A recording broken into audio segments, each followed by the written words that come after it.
Demon's Souls is From Software's first Soulsborne game, and it has a variety of bosses. Some are good, some are great, some are boring, some are atrocious, and some can even be spectacular. And here, I review every single boss in this game, and it will be a great one. So, join me and see what kind of bosses I think are good and what I think are bad in the Demon's Souls review of every boss.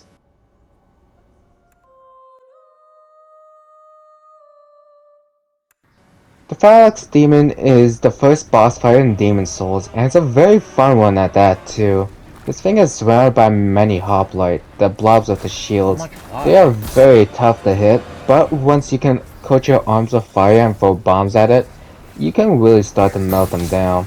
Once that's finished with, the phalanx demon itself is just a giant blob with all these hoplites surrounding it. If you feel confident, you can go after the phalanx demon itself, but you gotta be careful with all the hoplite around it because they can surround you, and it could be a very tough fight to break out of. But other than that, this is a very fun boss fight, and a great start to Boletaria. There we go.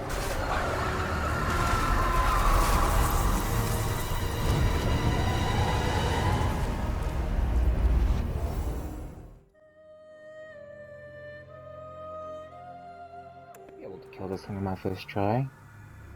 Possibly.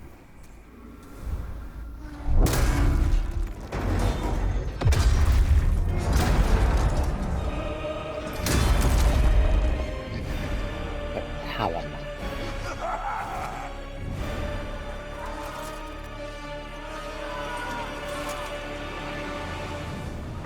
The Tower Knight is a very tall bastard.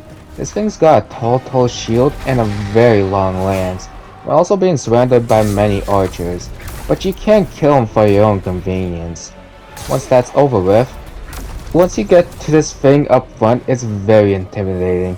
This thing's shield can deflect every attack you throw at it, but if you go behind, that's when you can really expose this thing. Poke at its boots long enough and you can make it topple down. That's when you should really strike. Be careful though, this thing's falling can still hurt you. This thing will try its best to keep you at its front, like bashing its shield down or backstepping while doing that too. Once that's over with, this thing is simple once you can stay behind it. It's a very fair fight and also a very fun one too. It's a tough fight, but it's rewarding once you get it done.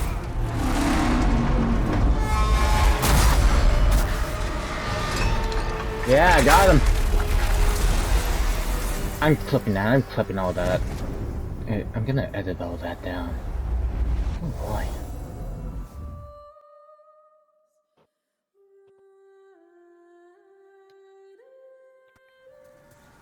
The spider demon is going down. The almost fire demon is an interesting boss because you gotta walk up towards it to attack it. While you're doing that, it spews fire and webs to slow you down. But once you get up to it, it's not really much if you have a shield. Probably not even if you don't have a shield because you can just roll through its attacks and such. Just make sure you don't get slammed down by it. It does a lot of damage. While enough time has passed, it will start spewing tar at you, so you gotta run back to the start of the area where you came out from. But other than that, it's just a back and forth between the boss. A very interesting back and forth, mind you. Backing out.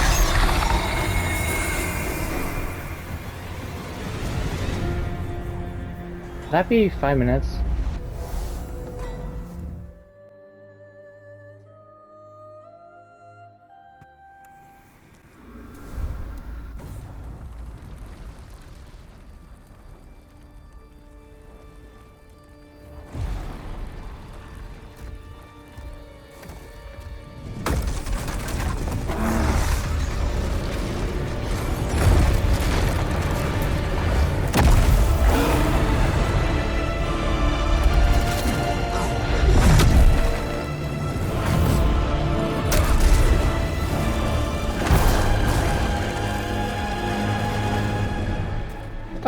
The Flameworker is a very hard boss, but also an uninteresting ape.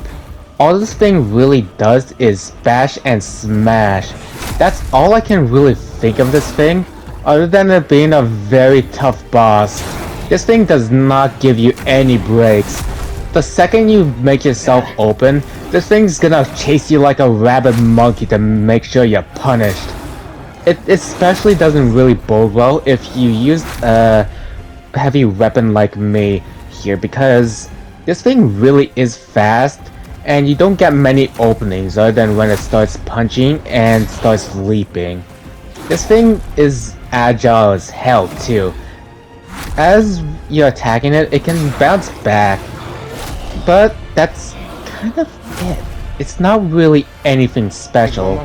This thing's just really hard, and sometimes unfairly too. There. Oh god.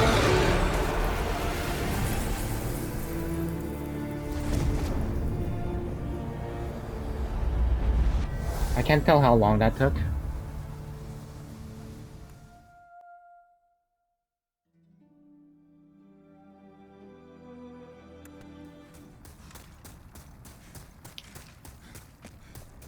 This is not what you would consider a boss, more a puzzle. The Dragon God. The Dragon God is not really what you would call a boss, more a puzzle, because all this thing really does is punch you in the wall if it sees you. It's like a very, very big game of hide and seek, but the second you're caught, you're dead. Gonna take a while. So you're supposed to break the pillars, and while you're doing that, you also gotta avoid the gaze of the dragon. Many of its attacks one-shot you, and it's not really any fun because you're always trying to make sure you're not caught, while also trying to break through the pillars. And you might not even know you're supposed to look at the dragon itself to make sure it's safe, because there's not really anything that tells you such. So once you get to the Dragonator here, you can really make a dent to this thing, but it's all scripted.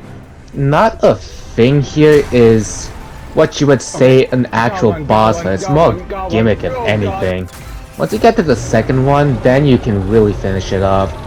Be careful though, because even if you get close to it while its head is still blazing, you can still die to this thing, which is also a very embarrassing way to die too.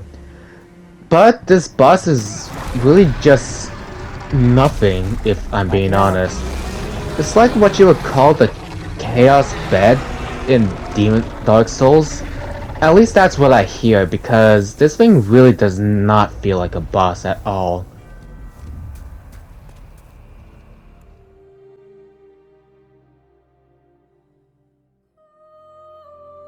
Doesn't matter. If I live, I live.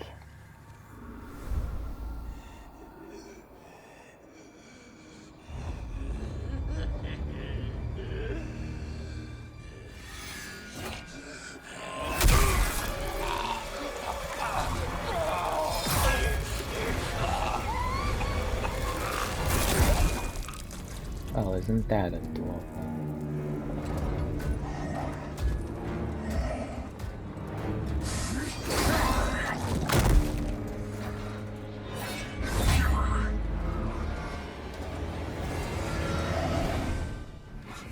Quick disclaimer, I didn't get this thing as full potential because I saved one of the twin fangs and he destroyed the boss, so I'll tell from my best experience.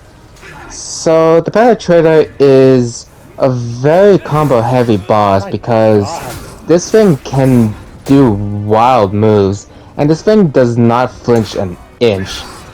And this thing has a very powerful grab move that can really destroy your health bar. But it's a very fun boss fight because you gotta find an opening to actually kill the penetrator. And it's a very, very interesting one too, because you're always trying to dodge this thing. Even using your shield does not work. And I really think this is a fun boss, all considered. If only I actually got footage to cakewalk. show you how this thing has true potential.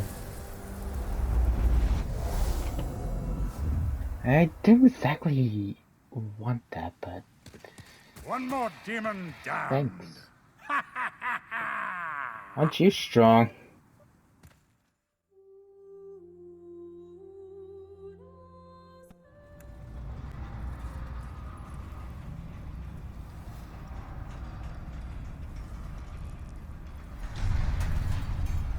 Oh, I came for the game's head. Might as well take it.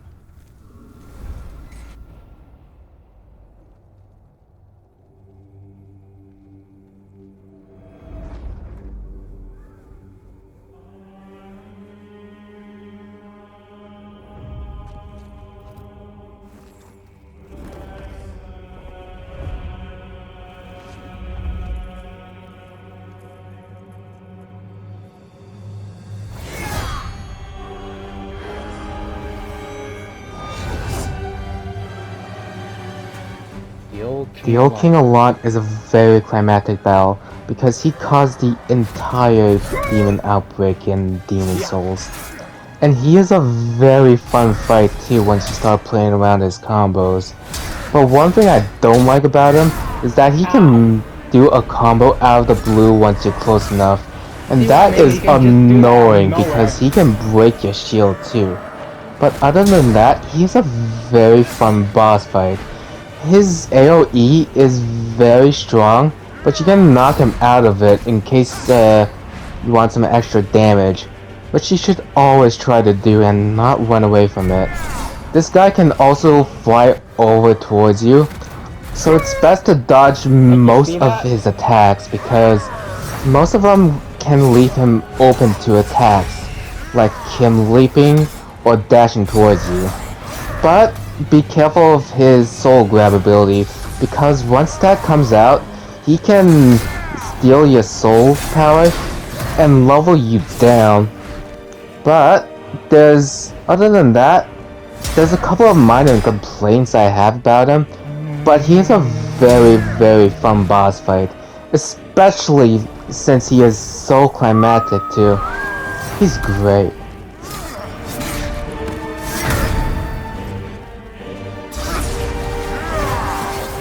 Gotcha now.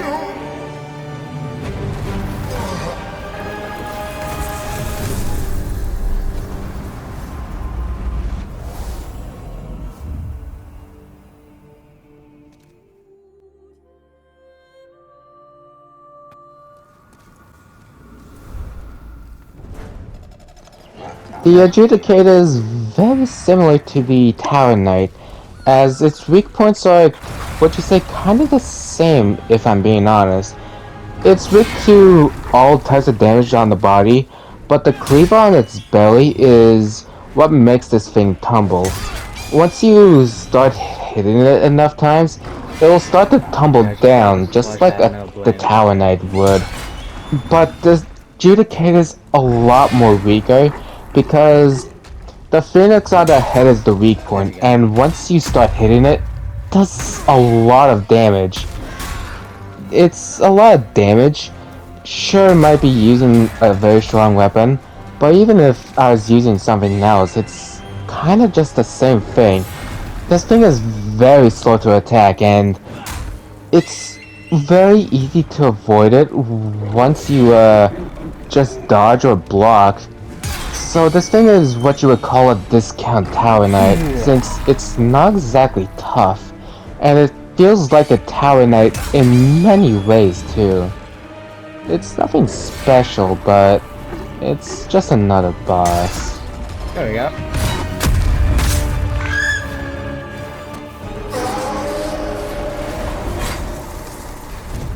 Adjudicator demon. Lovely.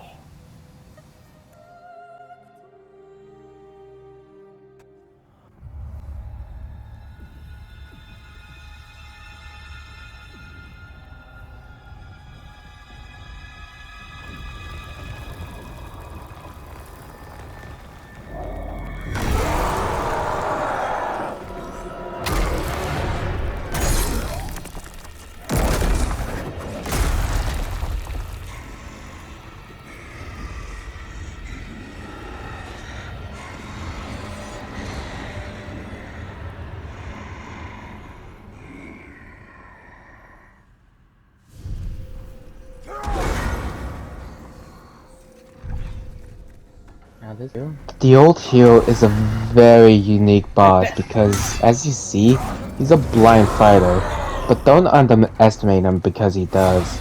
Because the moment you hit him, he knows exactly where you are and attacks directly at you. So you gotta make sure you hit him at the end of the hallway to make sure you have the most room to dodge around. And this is a very unique way to fight a boss because as he's blind, he's always walking around trying to find you Can't tell as if he this thing can slams his one-shot me weapon, if I don't but have the my moment you attack him, he knows where you are. It's a very, very interesting boss. Just make sure you watch out because once he implants his sword on the ground, he's gonna make the place explode and that does a lot of damage. But this is a very good boss fight. It's so much interesting because he is fighting blind. And I think that's really cool. And his weapon is badass too.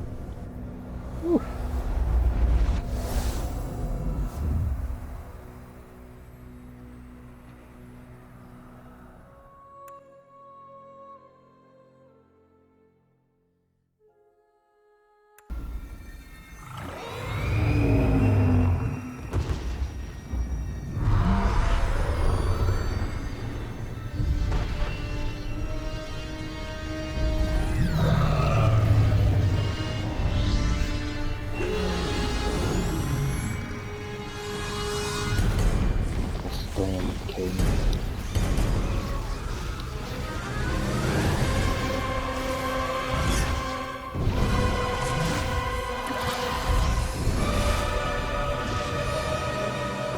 The Storm King is an interesting gimmick boss because this thing's flying and if you're going for a melee build then you can't really kill it unless you get the Storm Ruler's sword, which you gotta go through all the manta rays to get to.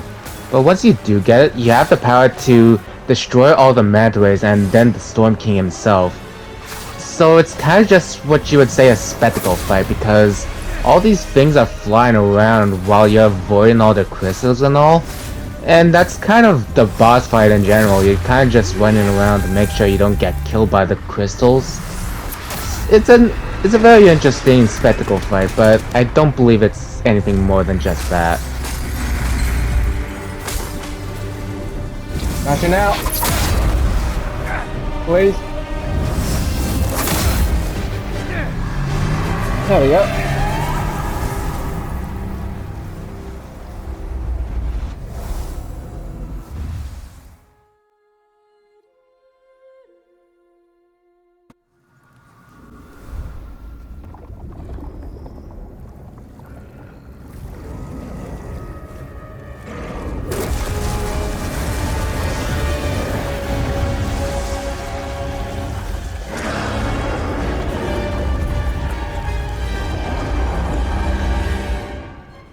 I'm not sure what there is to say about the Leechmonger.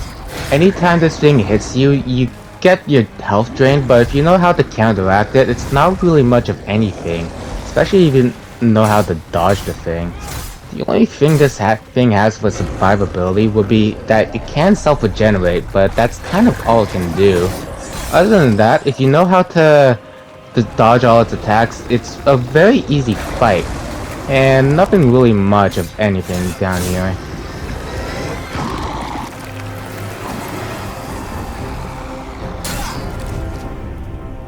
Huh.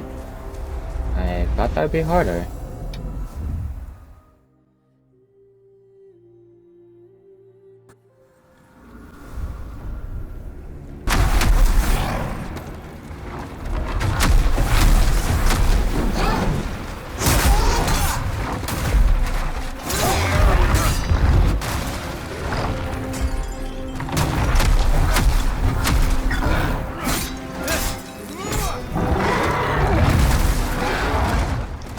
There's nothing I can really say much about the Dirty Colossus.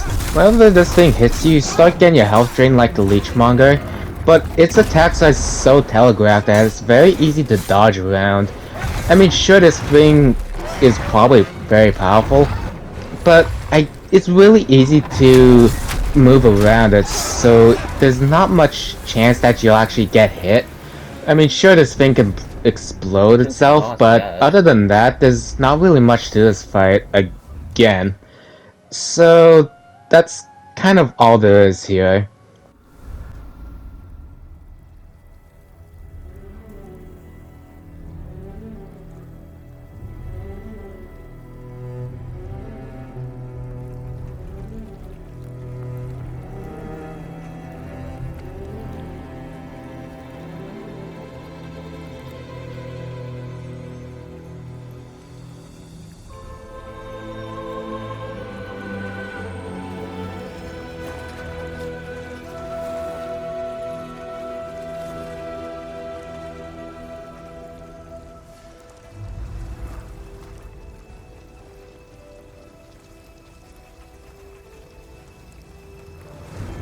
Go forth, Galvin.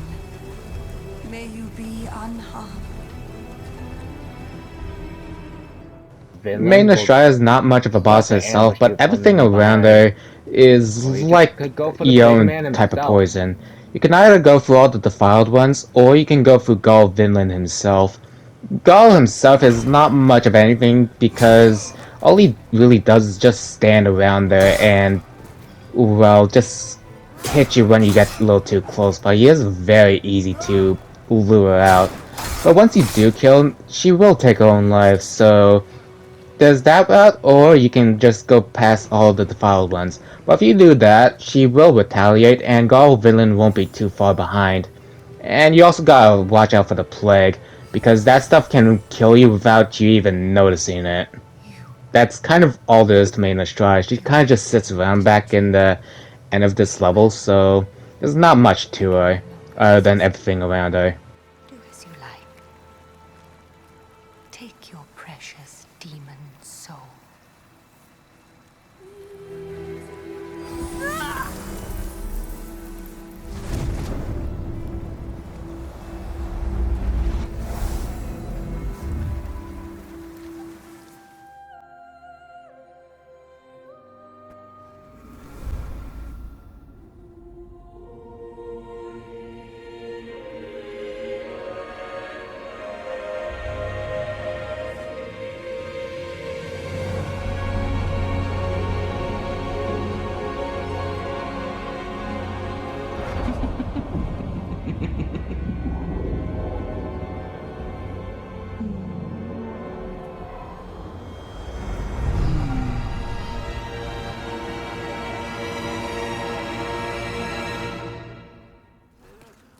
The Fool's Idol herself is probably one of the most unique bosses there is in demonssouls.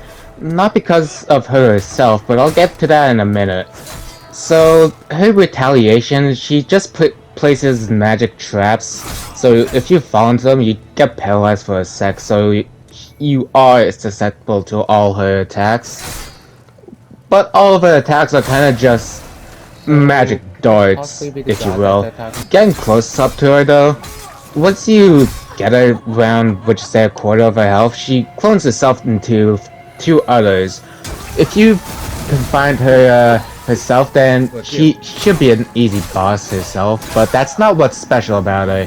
What's special is if you kill her, but without noticing the old man upstairs, she gets revived, and you have to start the whole thing over again. But that's what's unique about it, is that it's like a puzzle in itself, that if you don't kill him, she just keeps coming back. But there is some hints out here, though very obscure. You gotta go up the tower and kill the old man, and once you do that, she can really be killed. And that's Maneater is the only gang fight in this game. This thing can punch hard and has a magic blast, but if you can roll around it, you'll be fine. Just be careful not to roll off the edge, because that will be very easy to do. You can chop off its tail, though I'm not sure what it does. But after a minute passes in this, the second one comes over, and if you can't kill the first one fast enough, you're gonna get your ass whooped and gonna get yourself ganked and shanked like a crazy kid with a voodoo doll. But other than that, if you can kill the first Maneater easily, then you won't have much trouble with the second one. Just make sure you kill the both of them quick enough, or it could be a very tough fight.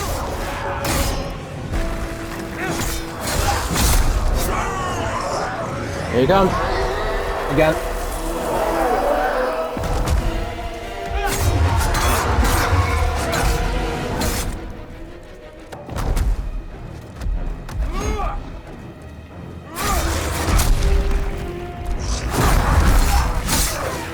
Yeah.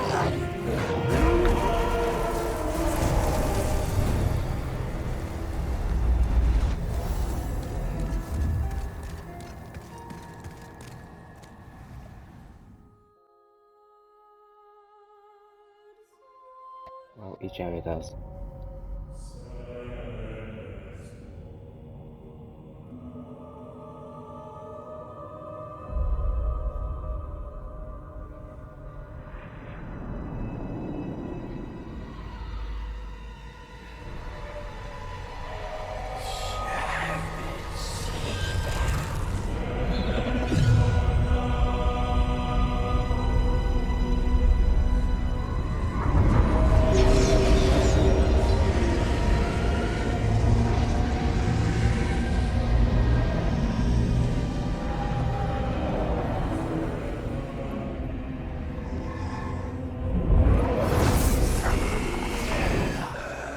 The old monk is not a very interesting boss fight in itself. This thing is just a dark phantom that's just a boss. All this thing really is a PvP, and you can have the other players be the old monk online, but I'm not talking about the online features. I'm talking about the bosses in themselves, and this one's not really interesting. It's just a fight with another it's just another fight with a phantom. That's all it really is. Sure, there's some magic that comes out of him, but that's not really much to say about this thing. It's a very, very linear boss and not really interesting.